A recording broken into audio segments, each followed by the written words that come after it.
New York State parks may be stepping up security to better protect your family during your next visit. This is something that state lawmakers are pushing for after a young girl was kidnapped from a state campsite near Albany. The 9-year-old was taken late last month, and police found her 2 days later in a camper and charged the owner, Craig Ross, with first-degree kidnapping.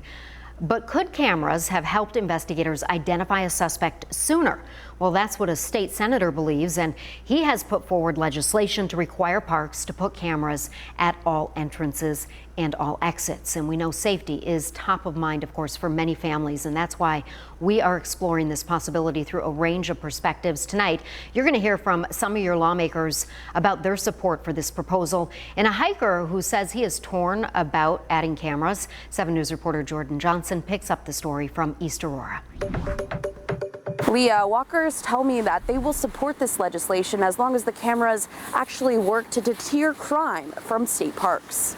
Well, I've got mixed feelings. I generally don't like being spied upon or looked at. I caught up with Lewis Erickson Wednesday afternoon. He's an avid walker and hiker. He thinks the possible addition of surveillance cameras in state parks could be a good idea. He often walks the paths that pose potential dangers. And they're very secluded.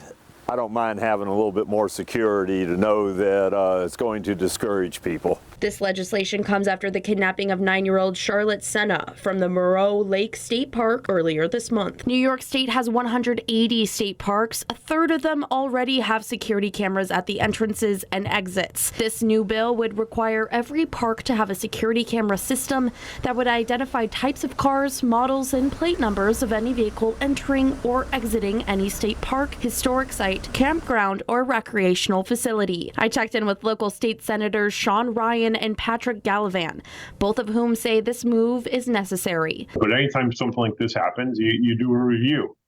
So state parks are going to do a review of their current security and see how it can be enhanced. Gallivan tells me he supports citizens' rights, but the security of everyone outweighs the inconvenience of a camera. There's a case, this proposal putting cameras at entrances and exits of state parks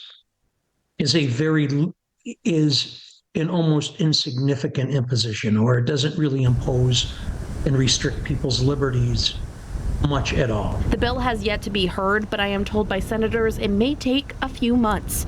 Jordan Johnson, 7 News, East Aurora.